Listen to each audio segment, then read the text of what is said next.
So in summary, what I'm going to be covering is how to make sure that you arrive at the start line fully informed and prepared, specifically looking through the logistics, the COVID setup, the course, the terrain, and the weather as well. And great, we've just had Carlos join, and Carlos is the course director for the Namib Race, so he can answer some of those questions as we get to that point along the way.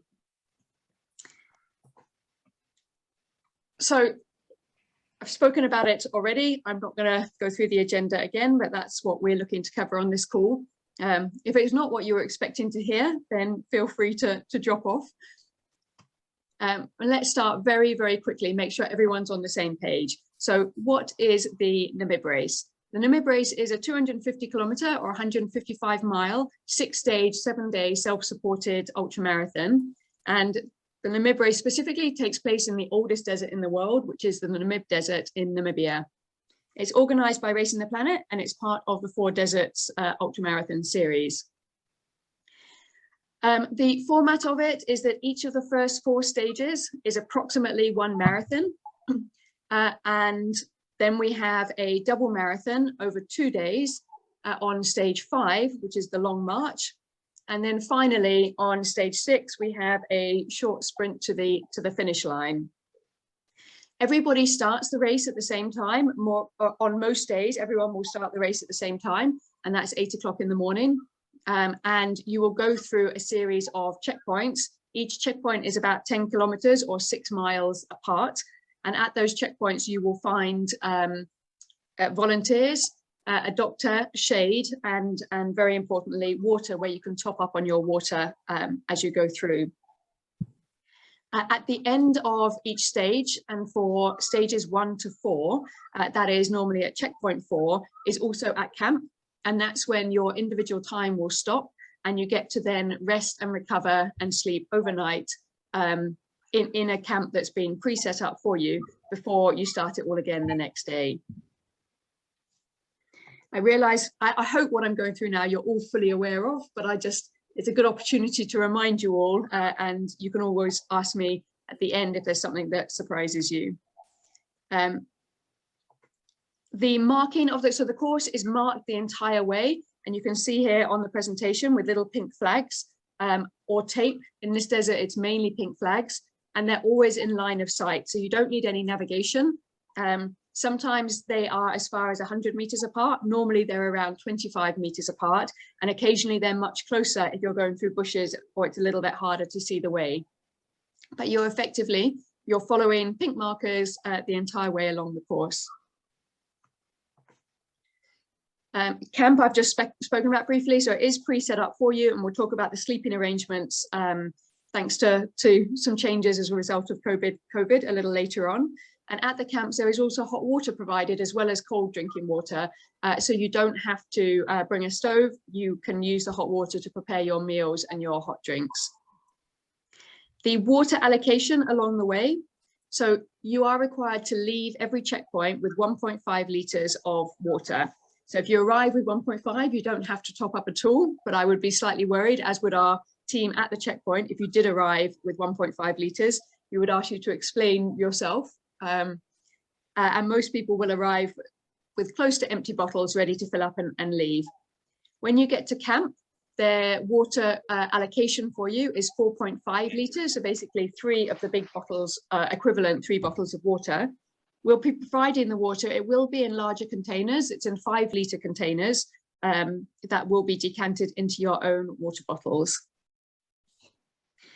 And I've spoken briefly already about the start times and the timing, but the one thing to note, so ultimately it is a race.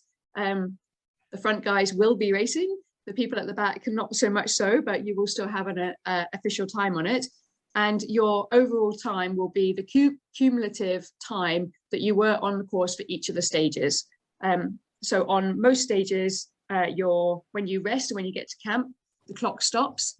On stage 5 on the long march, the clock keeps on ticking if you rest at the overnight checkpoint, but until you get from one camp to the next camp, which is going to be just over 70 kilometers or 50 miles, 40 plus miles, more or less, then the clock will still keep going whether you decide to rest or not. So the race itinerary, I hope that you've all seen this already and aware of it and have booked your time off, but it's an important part to make sure you know. So the race itself starts on the 24th of October, that's on Sunday, and stage 6, the final stage, is on the 30th of October, which is the following Saturday.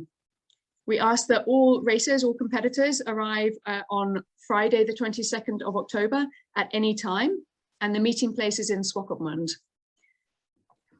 In this case, we are not providing a hotel before the race. Instead, we're providing 2 nights hotel accommodation at camp. The idea of this is to keep you out in the open air, away from mingling with the locals, having come from all over the world. So we want to keep our sort of bubble starting as early as possible, and being out in the open to make sure that we're not we're less likely to be spreading any COVID related infections. So on that day, we will take you out to camp. We will confirm with you the meeting place, but Swakopmund is not a big place. And it's most likely to be at the Swakopmund Plaza Hotel. There's a big car park just opposite there for us to load up, but I will confirm that with you in the coming weeks. And then we will be at camp for 2 nights, where we will have the race check-in, and which includes the equipment check. You will be self-sufficient on your meals from when you first arrive at camp. So it doesn't have to be freeze-dried meals, but we will not be providing the meals pre-race when we're at camp. And then from Sunday morning, or I guess you could bring your breakfast with you on Sunday morning as something that isn't freeze-dried, but when the race starts on Sunday morning, from there, all of your food and equipment you will then have to carry from point to point. To go into a little bit more detail, so confirm the meeting place is Swakopmund, which is on the coast, directly west of Windhoek, the capital, and we go out to Camp 1 from there. We will take you and provide transportation out to camp. We are requiring everybody to have completed a PCR test since they arrived in Namibia, ideally within 24 hours or so of coming to camp. I will be providing the details of where and how you can get those. There's 2 options. You can get an express one, which is 3 to 7 hours, and you can get a slower one, which is 16 to 24 hours to get the results. Obviously, the faster it is, the slightly more expensive it is, and the cost of them is between 60 and I think it's 120 US dollars equivalent if you want it to be the super fast one. We'll be spending 2 nights at Camp 1. When we're at camp, there'll be no showers and no charging. We try to provide the charging, but it ends up being more complicated. So please charge all of your equipment that you need for the race, be it your watch or your iPod or similar, before you come out to the camp. You will have your full luggage with you on the Friday night at camp. So you can pack and repack and rearrange and have extra clothing and wear your own clothing, not your race clothing before that. And then when we do the race check-in on Saturday, we will take away from you, we will check all your equipment and we will take away from you your luggage that you want stored for the week. So then on a Saturday night, you won't have your extra luggage available. And that extra luggage will be taken to Swakopmund and stored there until you return after the race.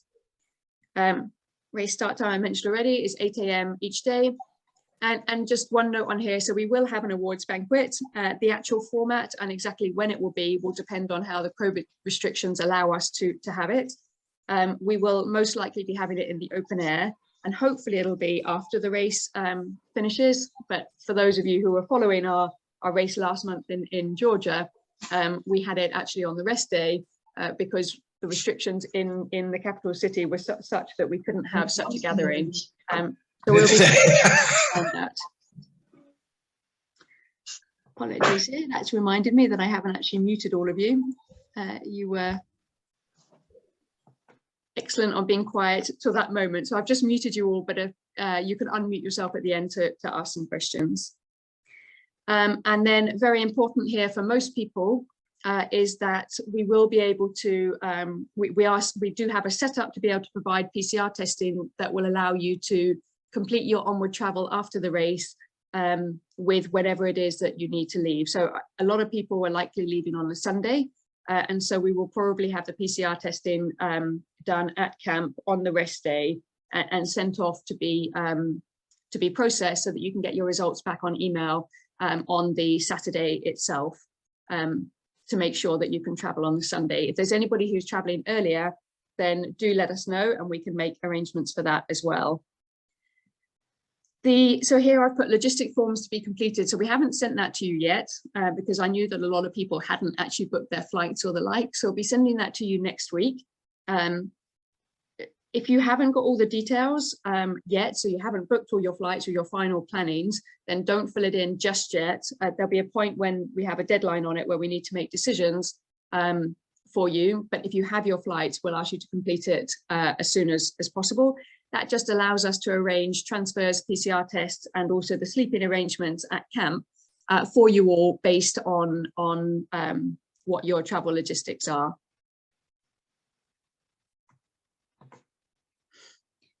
I have now some notes for the travel and your preparation for the travel and for the race. So the key areas here that I'm looking at. So first of all is flights.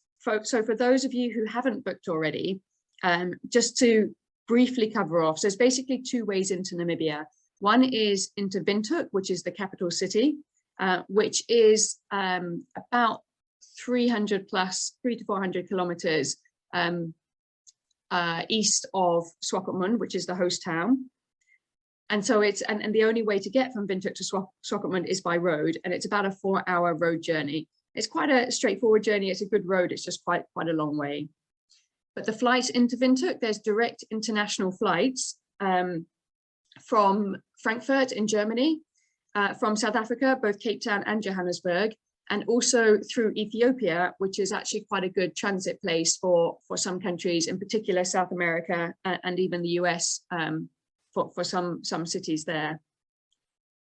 There is an airport at Walvis Bay, which is just 30 minutes by taxi from Swakopmund, but they only have flights there at the moment from Johannesburg and from Cape Town in South Africa.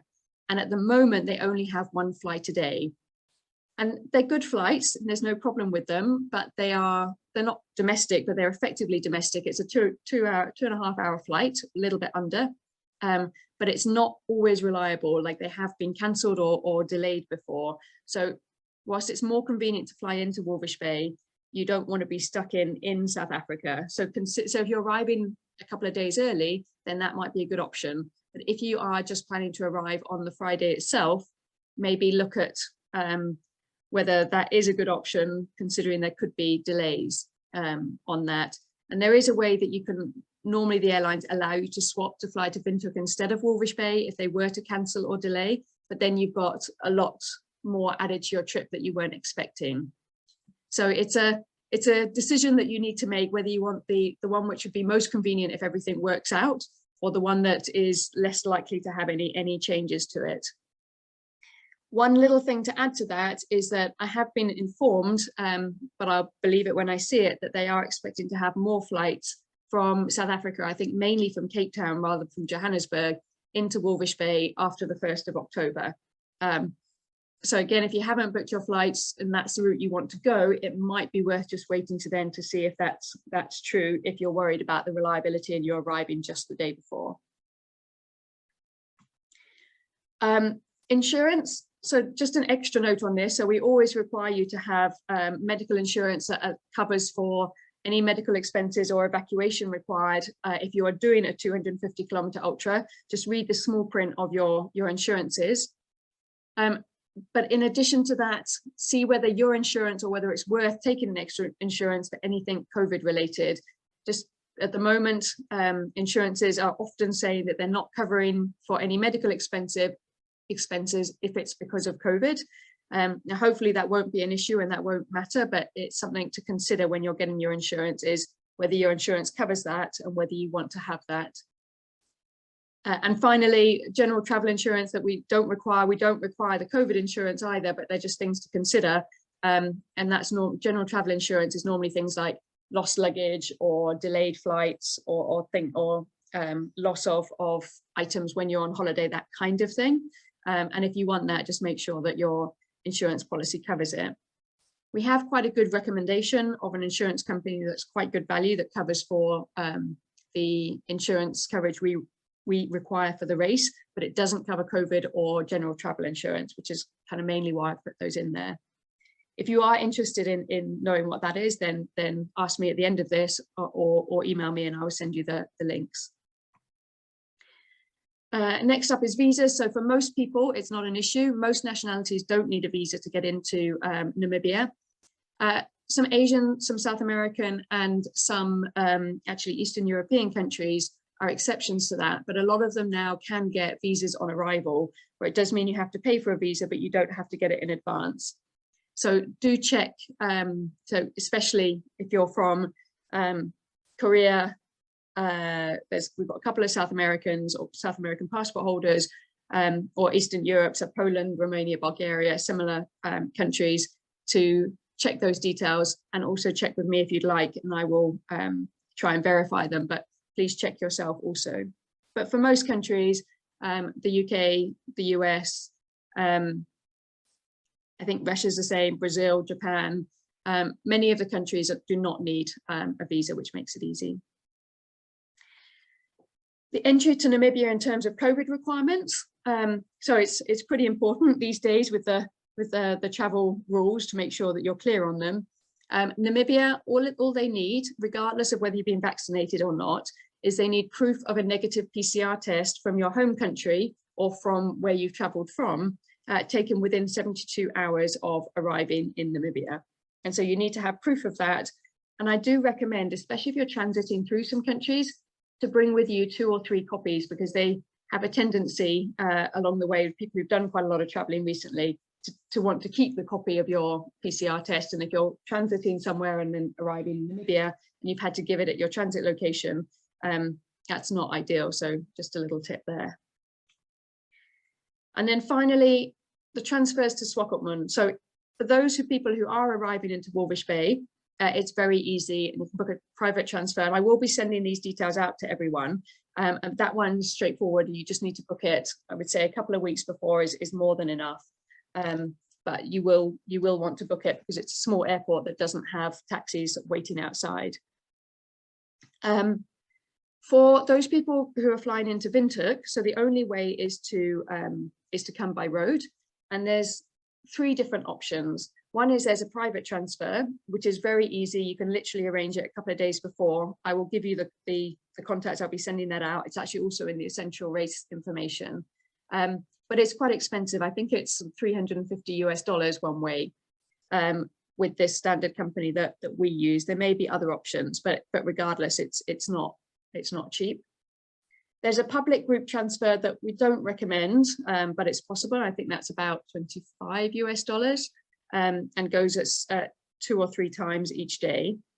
And then what I'm planning to arrange is a private group transfer. So basically, we will arrange for a small, like a minibus that will go from Windhoek Airport to Swakopmund.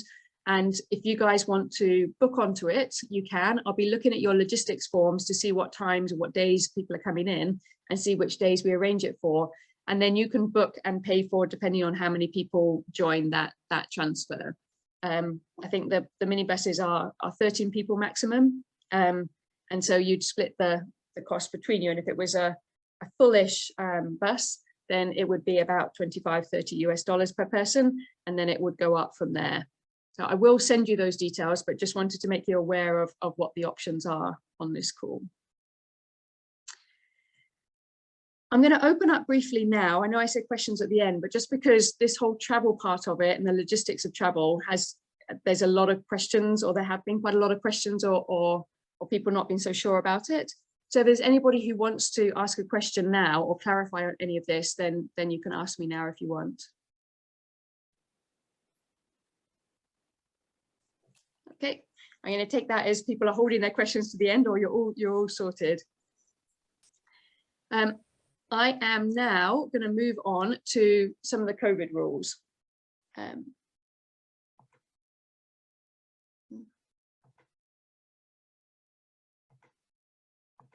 second, sorry, just adding some more people in. Okay. So these are the key COVID rules. So for those of you who don't know, we had our first post-COVID race in Georgia last month, and I know some of you on the call were there, which was excellent.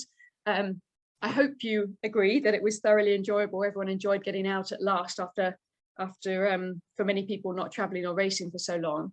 And we had in place some very simple but strict COVID policies and protocols that worked very well. And we were able to have a completely COVID-free race. And I say that based on PCR tests before and after the race, to which we didn't have any positive test results.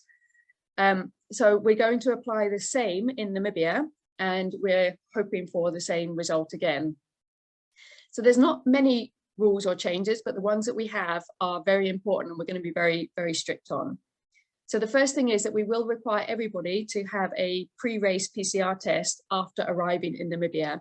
So you will all have had to have one in order to get through the immigration in Namibia. In order to arrive in Namibia, you will have had one in your home country. We will require you to have one on arrival in Namibia.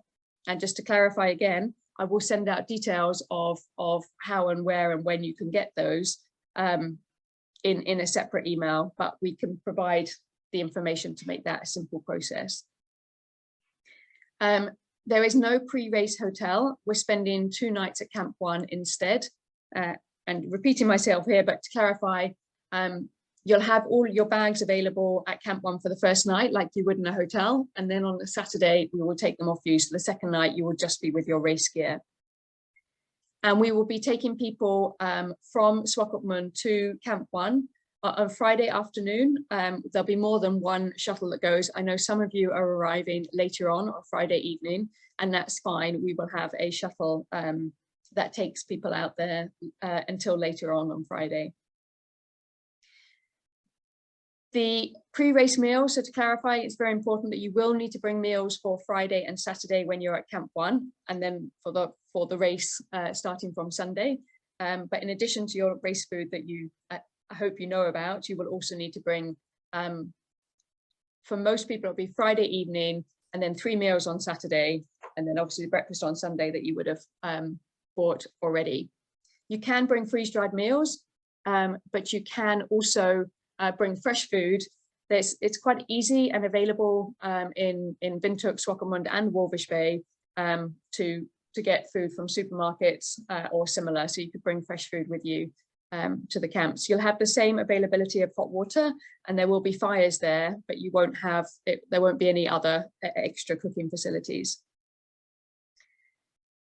The pre-race check-in and briefing that would normally be held in the host town will be held at Camp 1. The only big things about this is, one is with the equipment check, you really need to double check all your equipment. And if you're unsure, then ask us in advance about it, because after the check-in, you won't have an opportunity to go and like madly buy, borrow, beg, whatever, anything that you're missing. And there's some mandatory items that we won't allow you to start the race without. And there's some mandatory items that we will have a way of giving you a replacement, but you will get a time penalty if we replace it or give it to you. When we after doing your equipment check because you didn't have it.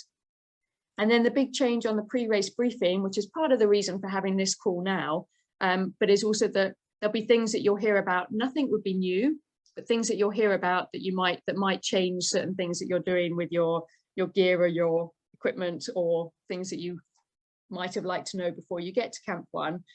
So therefore, please read through everything that we're sending you and ask as many questions as you have beforehand to make sure that you're fully prepared.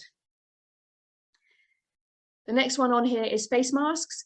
So even though we're in the outdoors and the likelihood of spreading COVID when you are outdoors is very, very slim, we do want to rather be safe than sorry. So for racers, when you're at camp, you will be required to wear a face mask.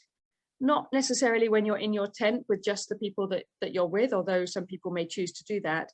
But when you're sitting out and about, wandering around and at the start line, you will be required to wear a face mask, and you will need to bring 9 face masks with you for the full period from Friday before until the Saturday afterwards. So more or less one for each day. And then the next item is the sleeping arrangement. So normally we would have between 6 and 8 or sometimes 10 people in the tents, depending on which tents they are.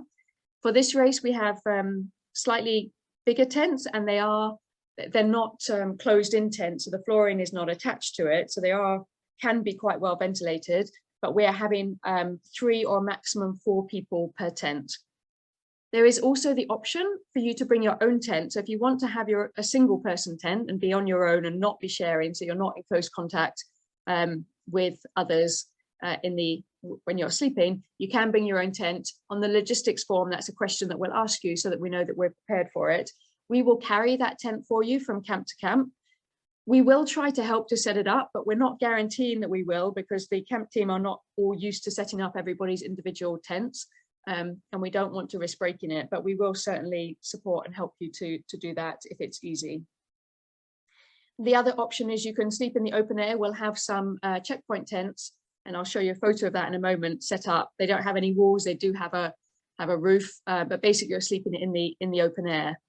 And that's also an option for you, because again, the more out in the open you are, the less likely you are to spread or pick up a COVID infection. Because of these changes in the sleeping arrangements, we are allowing you to bring an extra sleeping bag or blanket that you'll have access to every night at camp, to encourage you to sleep with the doors open, to sleep outside. If you're in your own tent, it's different, but we decided to keep this rule the same for everyone, so you can bring that to allow for more ventilation.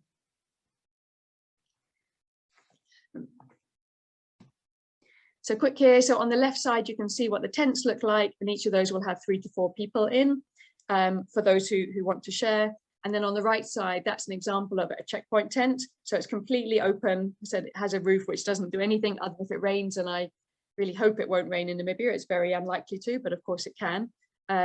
And there'll be a very simple ground sheet. And then briefly just covering the protocols of COVID during the race and the post-race events. So most importantly, if anybody has any symptoms that we worry could be COVID related, and some of those symptoms can be anything, they don't have to be COVID, but if there is any risk of it, then we will immediately isolate that person at camp, and also the other people that they are sharing a tent with will be isolated and tested.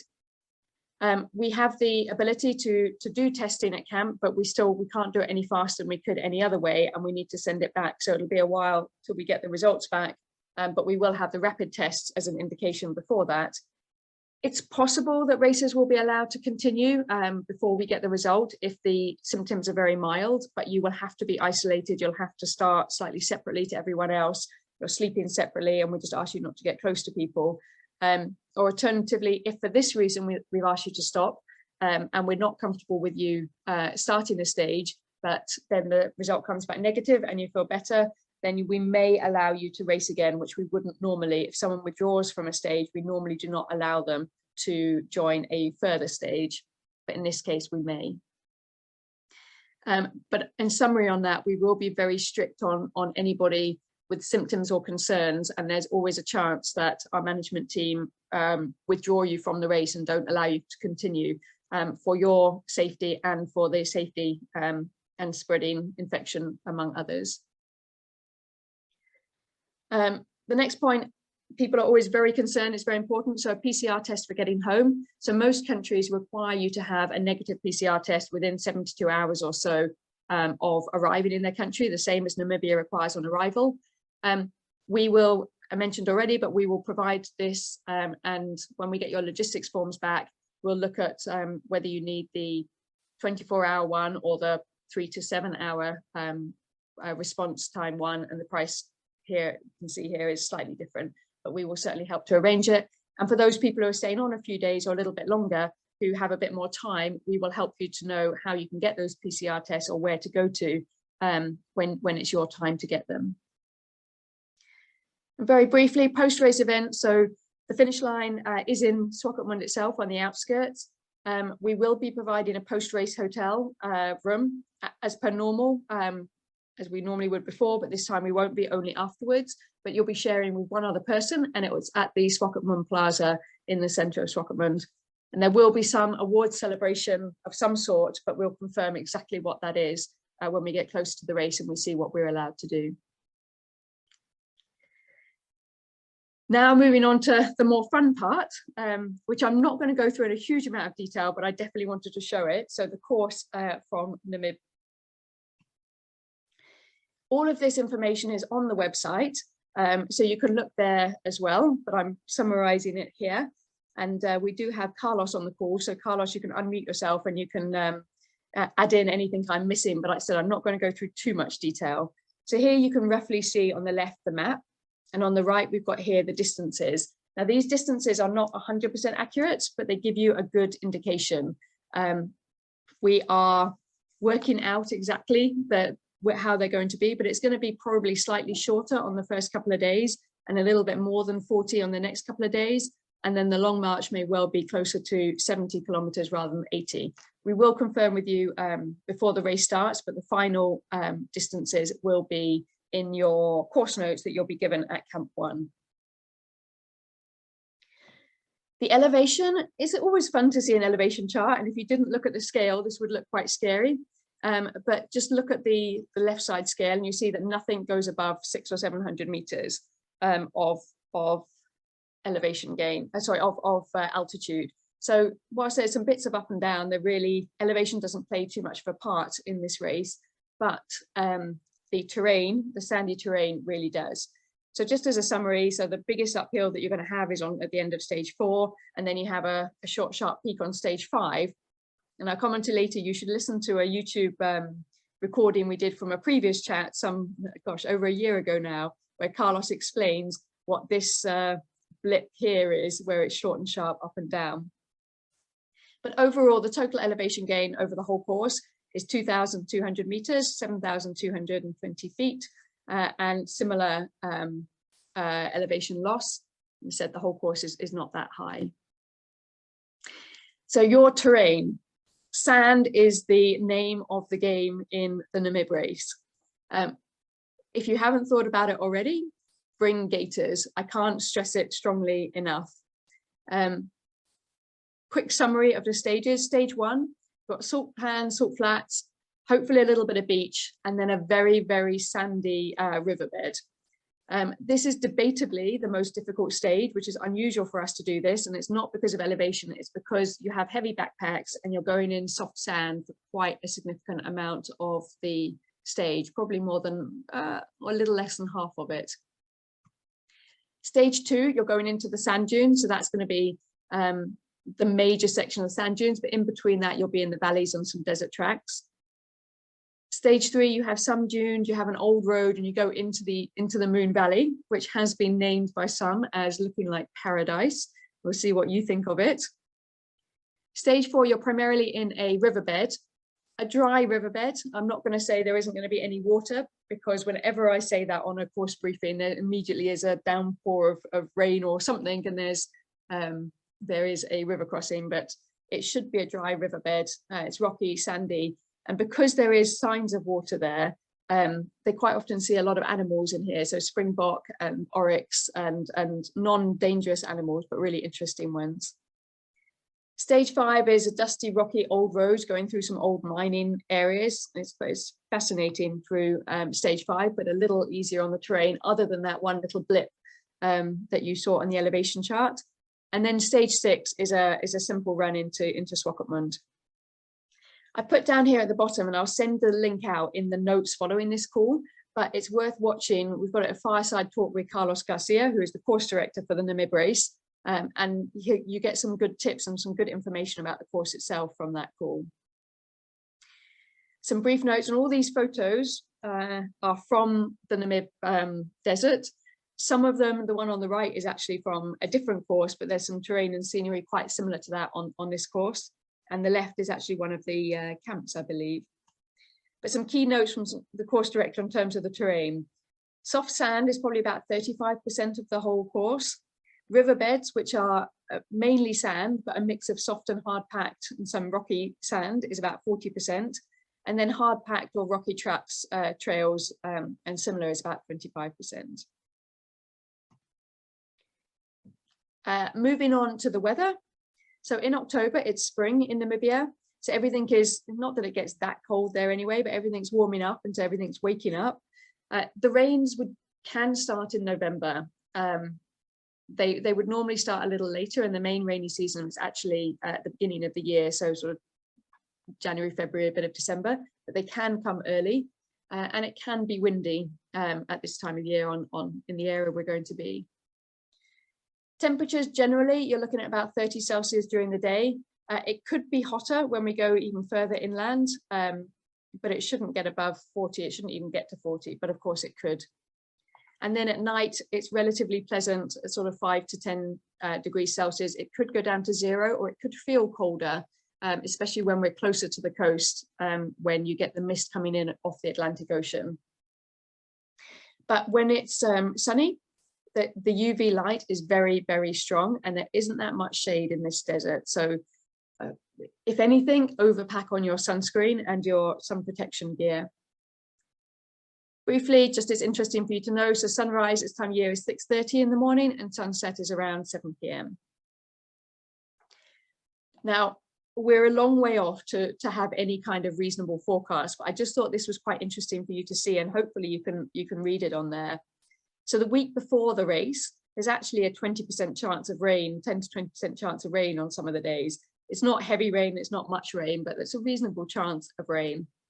And currently during the race itself, we're looking at 25 to 27 degrees at night and going down to 10 degrees, sorry, during the day, and going down to about 10 degrees at night. Some parts of the course are close to the coast, so they will be cooler at night and day. And then there's a few parts which are further in, which will be hotter during the day, possibly colder at night as well, and having a bigger contrast. Equipment. I'm putting this up as just a reminder for you all to think about, and this is more really if you've got questions. The main thing I'm going to say here, so there's 37 mandatory items now. That does include down here face masks that you have to bring, and also the extra meals. Don't just bring fruit as your extra meals. You should change that image, but you can bring fresh food is my point of putting that there. But that 37 items includes everything from your shoes to your safety pins to your 2 sets of patches to your toilet paper to everything. So very important things, and then some smaller things which you wouldn't always include in an equipment list. There's also some optional items, and the main ones I would suggest you consider. So the first one is gaiters, and I really, really highly recommend that you bring some very good gaiters that protect well against the sand. There's a lot of sand on this course, so it's not all soft sand, but when it is soft sand, you'll be very grateful for your gaiters. And there's 2 types that I would recommend, and I can talk about those more afterwards if people want to. The sleeping pad is the other one. It's not a requirement, but we would recommend it. And then trekking poles and a bowl to eat out of as well. And I'm just putting an extra point on here about the extra food pre-race. So you're self-sufficient from the moment you arrive at Camp 1, and where that's different to races before COVID is that you would normally be in Swakopmund for those days. So you would be able to go to a restaurant or room service or the like. This time you won't. So there's at least 4 meals that you need to bring yourself beforehand. You have the full equipment list. I just sent you the final one on Friday, I think it was. Or maybe it was earlier last week, but it's the full equipment list there, and it's got the links to the store where you can see examples. And here's the index that shows each of the 37 items, and then plus some optional items. I've put here the link, so if you haven't looked at it already, you can download it on the website under the Namib Race website /equipment. Funny enough, so I put this section in frequently asked questions, and then I thought, well, I've covered most of the most frequently asked questions recently already in this presentation. So I put a couple of things down here, but I'll let you then ask me your questions. So the first thing is people say, like, how many people actually finish the race? So normally it's between 12 and 20% of people don't finish the race. So without question, almost always more than 80% of people do finish. And actually in the last race that we had in Georgia, only 6% of people didn't finish. The last race in Namibia, I believe it was about 11%. And the main reason people don't finish Namibia is their feet. So getting blisters because the sand gets into their shoes and they haven't stopped to look after their feet. And then it can be the heat, even though it's not extreme heat compared to what some of you may have experienced. Just making sure you're prepared and ready for it, and you prepare your hydration and nutrition based on that, then you should be fine. And then, are there any river crossings? I'm going to say yes, there are, just to make you feel better. Prepare that there could be, because there always can be. And for example, the bit where hopefully you will be on the beach earlier on, then you could get your feet wet. But there are no obvious planned major river crossings, but always prepare for one just in case.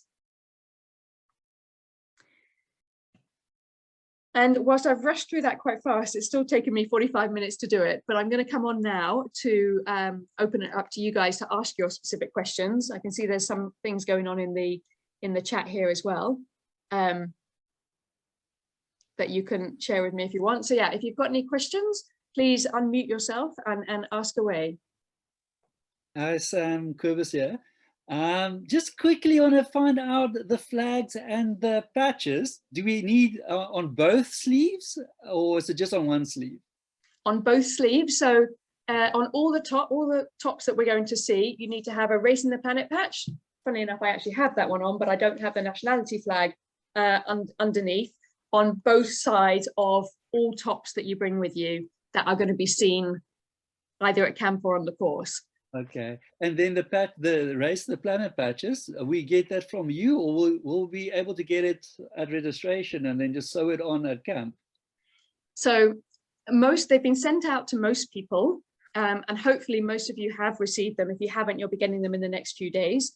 But there's some countries which is really difficult to send them to, and Kobus, South Africa is one of those countries. Okay. So I do have on my list to touch base with you guys to see what we want to do. Oh no, actually, Kobus, we sent them with the package to Amelia. Oh, okay. Because she was ordering something anyway and paid for express FedEx shipping, I think. So we include them in there. So I think you've got 3 or 4 sets in there for you guys. For the rest of you, if you don't have your patches, email me after this and I will check to see the status. There's a few people I need to contact because it's just impossible to send them to your countries. Thank you. Sam, it's Ken here. Just a question on vaccines. Is there any rabies specific issue, and should maybe you're not the right person to speak to ask the question, should we be getting a rabies vaccine? There are animals out there on the course. Most of them will run away immediately you see them, and actually, unfortunately, we're probably not going to be able to see many of them.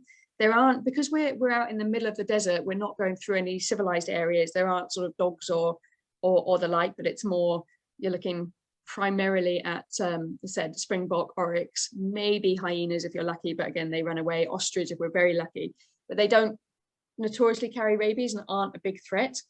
It's not a requirement for the country, and it's not a requirement for us for you to have rabies. It's not a bad thing to have if you want to. But it's not something that's a high threat. I think some of you know in some of the races there can be more dogs around, even though they're not generally rabid dogs. We would advise that you do get rabies. On this one, I would say there's no need, but if you want to, there's no harm in it. Okay, thank you. I mean, actually, the only vaccine that we're requiring people to have is their COVID vaccine, and to upload proof of it to us. So there's no other vaccines required for Namibia, unless you're coming from a country that is at high risk of yellow fever, in which case you need to bring proof of your yellow fever infection. And that's mainly a few South American countries.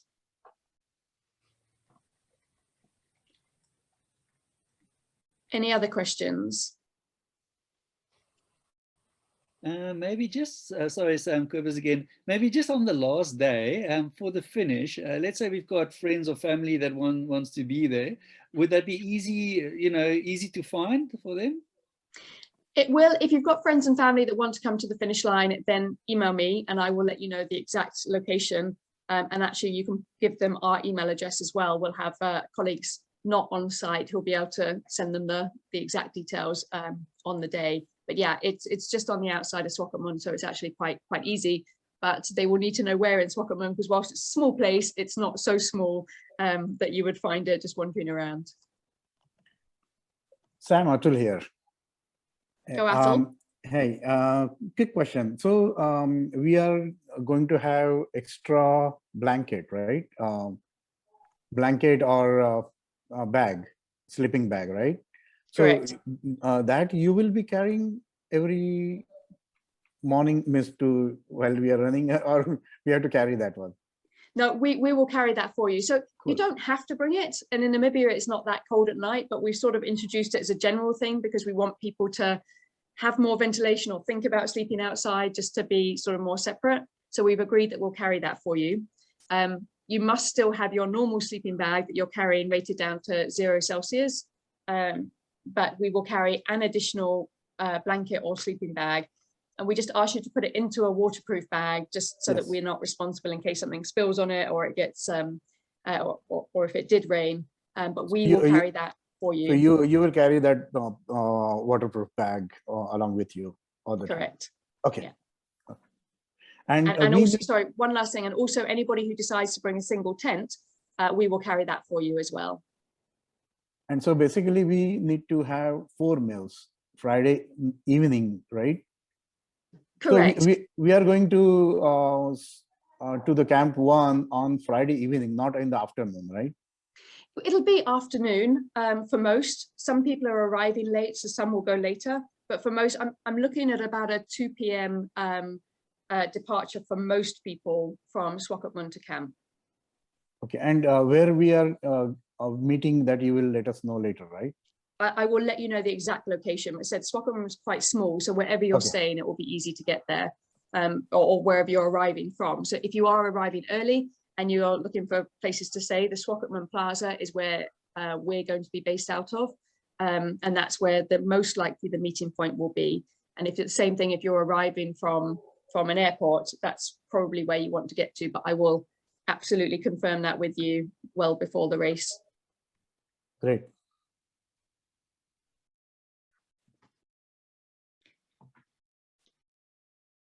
Any other questions from anyone?